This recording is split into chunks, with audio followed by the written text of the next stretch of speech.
Welcome into the locker room. On today's show, we ask, if Griezmann moves to Barcelona, how would it affect the balance of the side? Would Wayne Rooney to DC United be the right move for the MLS club? And will Juve's game against Roma mark the end of an era for the old lady? We have this and much more as we welcome Andres Cordero back to the panel. And we do hope he won't be insulting the panel like Matteo Bonetti did last week. I heard what Matteo said. It was outrageous. I'm not here to be ageist. I'm not going to make fun of these guys for covering the game since before the offside rule or for their first soccer ball having laces. I think that's totally out of line. We won't stand for it on this show. Ray, what have you got to say about that? No, I thought Matteo did a good job there. All right, let's get started then. Nothing is official just yet, but Antoine Griezmann to Barcelona is looking more and more likely by the day. So, if the move does go ahead, how would his arrival affect the balance of this team? Would it affect the balance of the team, Andres? It could. For one, it makes them more talented. They'd be more talented with Antoine Griezmann than they are now. So that, I mean, it could affect the balance positively. If I had any skepticism about it, it could. You know, we've seen historically with both Barcelona and Real Madrid where the teams get fragmented into, without getting too much into the numbers, 4-2-4, where you have basically two midfielders who are left to do all the work in the middle by themselves because the likes of, the BBC plus an attacking midfielder or forward, or Messi, Neymar, and Suarez aren't tracking back. And so if there's a fear, it's maybe there might be too much attacking talent and not enough help for Rakitic and Busquets in the middle. But he's so talented that he should be able to slot in right away and score. And in terms of defending, I think he's a great defender when he wants to be. He can get back, and that's why they can go from 4-4-2 to 4-3-3. And he ticks all the Valverde boxes.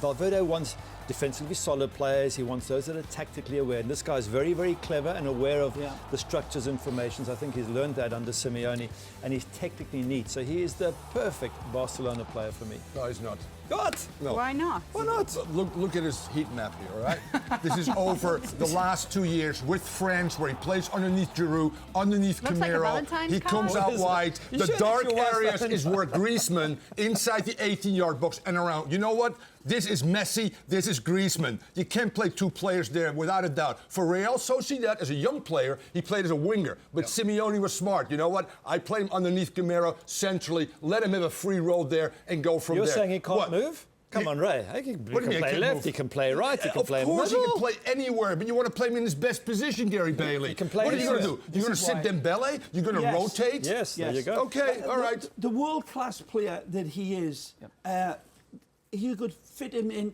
drop him into any team, in any of the positions that Thomas talking about, whether it's out wide, whether it's maybe Messi's going to change his style of play, not change it, but it may be a different type of dynamic from Lionel.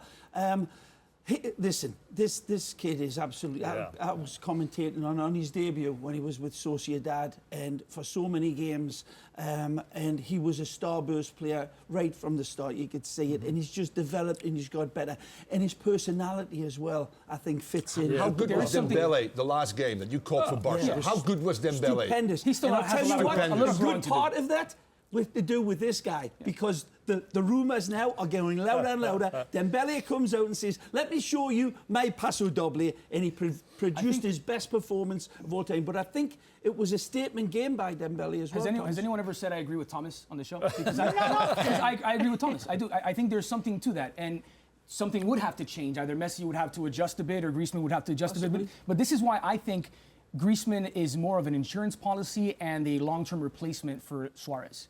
Where you could see maybe Griezmann and Messi alone makes more sense than Griezmann, Messi, and Suarez. He's not a wide player like a Neymar necessarily. He is going to sort of be that second striker behind Luis Suarez. Messi loves to do that. Messi loves to arrive as that second point of attack. So they could be a little bit butting heads there, and this is why I think if Suarez has a slow start again, you could see Griezmann break into the 11. But here's something. Just have a look at this lineup. It's a projected lineup of where he might fit. I think it's fairly close to what will probably end up. I would say to Real Madrid fans, look at this and be scared. Because already Barcelona have thumped Real Madrid in the league this season. You start adding Griezmann, and I agree with Ray. I think he's a world-class player. That's fine. He's got pace. This is a fantastic team. You kill the balance of Valverde. It's all about balance for Valverde. There's no way he's going to sit Rakitic and Paulinho. And by the way, Luis Suarez and Griezmann are very similar there. They're not hold-up players. They want movement. You need a target, Camero. You need Giroud with France. And then Griezmann can play underneath, Oh, you more don't in the think floor, Suarez in the can be floor, a point man, Thomas? Rocky, I think he likes to more go there as well, He does diagonally hit without those without runs. the ball. When You got those similar players. When those players aren't there as well, I think Suarez can hit those channels left and right, but he takes his licks. He takes the pressure off of Griezmann, and Griezmann's best football has come when he's had a point man right alongside him, a big man like Fernando Torres. Correct. That's what I meant, bro. Yeah, A bigger Suarez body. is. A bigger body that This is can really this is a video, hold this is a the video ball. game lineup. This is not a real lineup. I don't see Correct. Valverde ever The putting balance that. is You know, totally five. gone. Basically, Correct. the front five are all essentially forwards. You know, And your Coutinho gets forward, fullbacks go. then Bale gets Correct. forward, and you've got attack-minded fullbacks there in Semedo. That's not Excuse me, with Valverde. 3 players dedicated to defense: Busquets or Rakitic, whoever's there, and the 2 That's centre backs. that's one player Correct. different from a recent Correct. game. It's only Correct. one player different. From a recent game, Yeah, I just so, don't I mean, see. and I just don't see that as a repeatable Okay, lineup. so maybe Dembele and Griezmann won't play at the same time. Right. You probably bring in Rakitic, but it's still a fantastic side. And the thing about Valverde, case, I don't think he will allow it to get out of hand. If it doesn't quite balance, he'll move it around. If he has to bring certain players off, he's got punishment. He will find the solution. The main thing is Last that point. they cannot resist Antoine Griezmann at 100 million. Yeah. Evidently, Agreed. he wants to go. That's true. This is too good of an opportunity to pass by. This man is world class. Well, La Liga fans, worry not. It means you'll still have him here on beIN Yeah. Sports. Now, UEFA have rejected Atleti manager Diego Simeone's appeal against a touchline ban for the Europa League final. His 4-match ban has been upheld. How does his absence, Ray, affect the team? Does his absence affect the team more than any other team in world football on a sideline? You know what? There's two sides of this. I mean, in Mono Burgos, he's got a wonderful assistant coach that the players identify with, not in the same way as Simeone, but certainly have full respect. He'll be able to handle the steering wheel fine, but he'll be a big miss in the dynamic of his energy on that touchline, I believe. Right. If this was at the Wanda Metropolitano, I would ask how would the ball boys know when to throw the ball in to stop the counterattack of the opposition team. It's a bit of a joke, but he does bring something special to the touchline, Simeone, whether it's riling up the crowd, even away. I mean, this is at Getafe, right, at the Coliseum Alfonso Perez, I believe. And so there will be a pretty strong contingent of traveling Atleti fans. He manages not just his team, but the Paul boys, the crowd, and I think he makes sure that intensity is kept up the entirety of the time. Really? I don't know that he can do that from the stance. Imagine Guardiola or Conte or even Mourinho. You know, the personality spills over, whether it's good or bad. With him, I think it's all good for his team, especially this team, Thomas, that he has manufactured in his own identity. That's like seeing your brother alongside Which is you. true. That's it's why a big miss. I don't think they'll miss him. They beat Arsenal 1-0 without him. No big deal. OK, we'll see what happens there then. Now, a 4-game ban is absolute peanuts when you compare it to the number of games the on-loan Arda Turan was served for pushing an assistant referee. This was the incident. This was what happened. Ooh. 16 matches. This was between Istanbul Başakşehir, where he's on loan, against Sivasspor. It's been reviewed by the Turkish Football Association and has resulted in the lengthiest ban in the country's history. Gary, is it harsh or fair? It's a little bit harsh, but I like it. I want to see more and more of this because you can't put your hands on officials, number one. And you know what? Every time an official makes some controversial decision, both sets of players are in his face. Here's a little history. You've got Buffon. Look, there's throwing stuff. You've got Buffon throwing his boot. You've got Buffon screaming at the referee, gives a penalty in the dying moments against Real Madrid. It's hard enough for a referee as it is. Yeah. And you're trying to weigh up all the stuff that's been going on. And then you've got all these players screaming at you and pushing you. They've got to leave the referee alone. And I say 16 games, 16. great. The next one who pushes, make it 25 games. And the next one, make it a season. But then it'll stop. Ronaldo got 5 That's in all the well, Supercoppa. all well and good. And I agree with you completely. But this is the league taking that action as well. Let's not forget the league. Yep. I think UEFA need to come out and be much more proactive on recognising the protection of these referees. Yep. You know, we talked about it in the green room before the show. I mean, how many times you see these referees get crowded by these players, especially Man United players, Gary. Really, really bad. And I still don't see why the authorities of UEFA should make that a priority, because it's getting worse.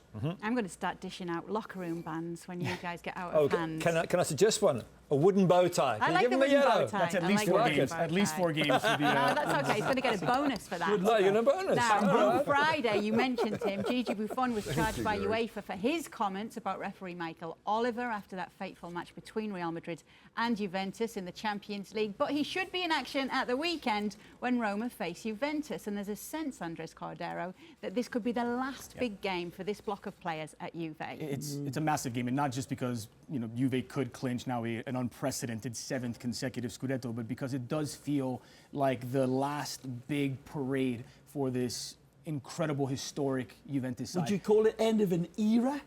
I would be tempted to call it end of an era because there are so many unknowns, starting with what players will be out of contract. We know Buffon will more than likely be retiring. Lichtsteiner's out of contract, but Zayi's out of contract. Chiellini is out of contract, and there'll be no shortage of interest in him. We already saw Bonucci leave last summer to go to Milan. Juve have overcome talent leaving the club in the past, whether it's Arturo Vidal or Alvaro Morata or Carlos Tevez or Andrea Pirlo. Yeah, Pirlo. What feels like is leaving now is not just talent, it's culture. It's the guys that have enforced Juve's winning mentality and their culture. And that, aside from that, you've got questions swirling about whether Max Allegri will leave, whether he'll take the job at Arsenal now that Arsene Wenger is moving on. Paulo Dybala, who was inexplicably benched in the middle of the season, he might be leaving. Great points, Andy. But if it was any other club other than Juve, even the biggest clubs in the world that you speak of in the same breath as Juve, I would say don't write the losing that eulogy raft yet. of players, don't raft, those players moving out. But this is such a well-run club. I think that something will stay with them, and Just quickly, biggest player they'll miss for me, Buffon, not just because of the culture, but the motivator that he is, the way he fires up. He is every single game. He's pushing that team. You take him out of that, and you Changes lose everything. a sport, doesn't You it? can see that game this weekend. It's Roma against Juventus. We have a full preview of it, and we have Andres Cordero and Matteo Bonetti on the call for it too. Now, Wayne Rooney could be moving to DC United. Would this be a good move for the MLS side, or would the money be better spent elsewhere? We discuss when we come back.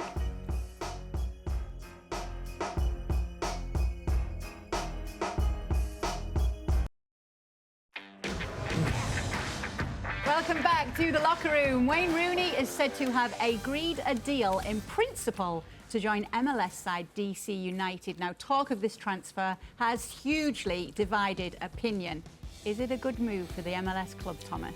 I think it is. DC United needs something right now, both on and off the field. By the way, the new stadium is done within the next few weeks. The transfer window in MLS opens on July 10th. Their home game is July 14th, the first game for Wayne Rooney. And they gotta fight the Wizards and some other teams right there, the Redskins as well. They need a name. And let's face it, the accomplishments of Wayne Rooney is rivaled with some of the best in the world. So if you get a big name, at 32, he's a bad boy. He likes to drink. Yeah. He got a DUI the other day. But you know what?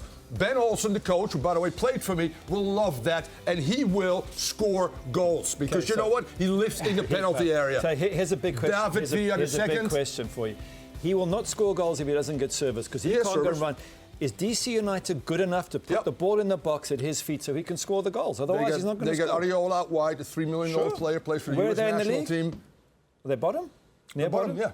So are they good enough to give Wayne any service? They're going to invest a little bit more. Oh, you know something. So, Gary, as a Manchester United fan, obviously you've followed Wayne Rooney's career very closely. You don't think it would be a good fit? I think it'd be a great fit if they give him service. He's a wonderful striker of a ball. Yeah, look, he's lost a little bit of sharpness. It comes with age. But if you give him the ball in the right places, the instinct, the desire to win, he's going to drive them all forward. But if he doesn't get service, he's going to get frustrated. And that's why I say it's up to the team to give him that ball. Is that money well spent? Well, should it be spent on you? The only time we're going to see this is in the future. And this is a class player, first of all. Yeah. He is a tremendous player and a decorated goal scorer for club and country. There's a lot of miles in those legs. Since he's been 16-year-old, he has played virtually every game for hard, big clubs as well. How much of it has run out? Only time will tell. He still scored 11 goals in the APL this year with Everton. He's a class player. I hope it works out.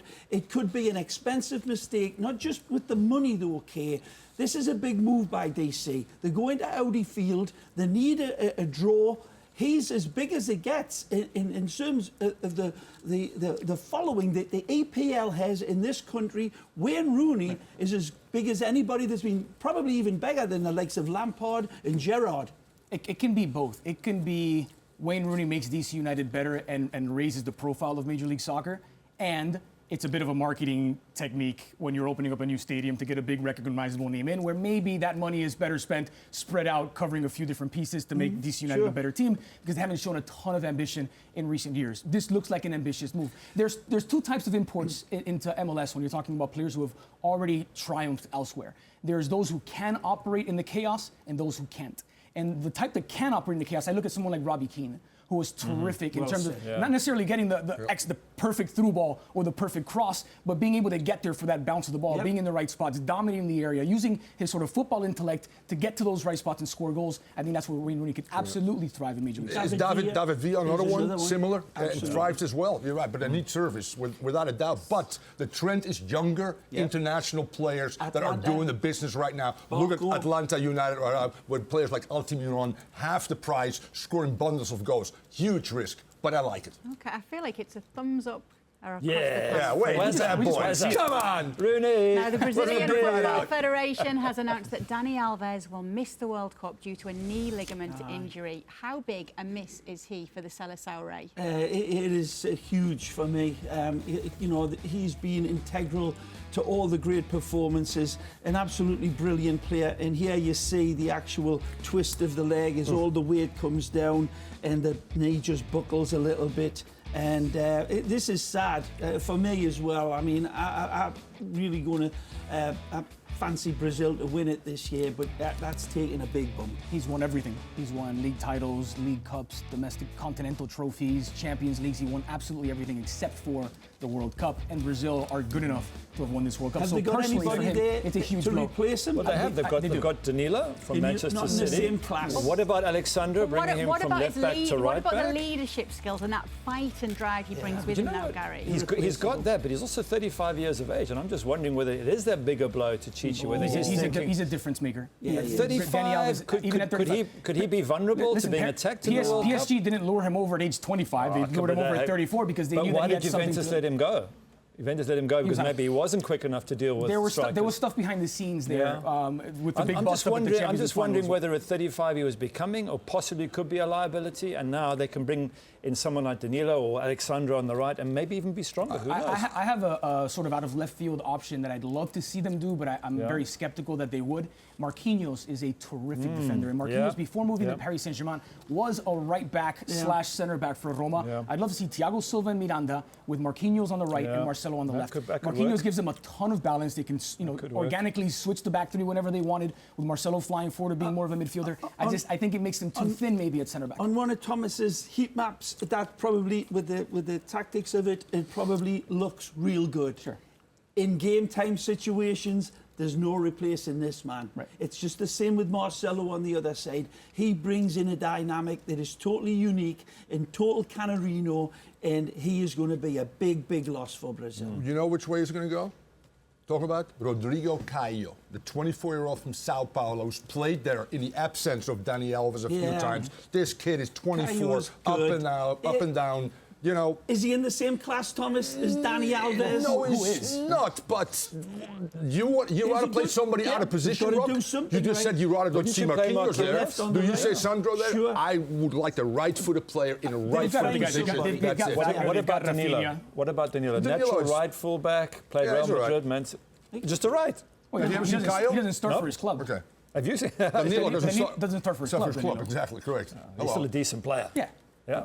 Decent, exactly. Goalkeeper Romero isn't a starting player, yet he plays for Argentina. That's a special case. Okay. They don't have any other goalkeepers. Right. And Dani Alves is a special player, and we wish him well in his recovery. Major League Wrestling coming up Friday nights, every Friday night on beIN Sports. Make sure you stay tuned for that. But still to come here on The Locker Room, the Turkish title race is on fire, and it's one race that's still well and truly alive, even at such a late stage in the season. But who are the panel backing? We reveal all when we come back.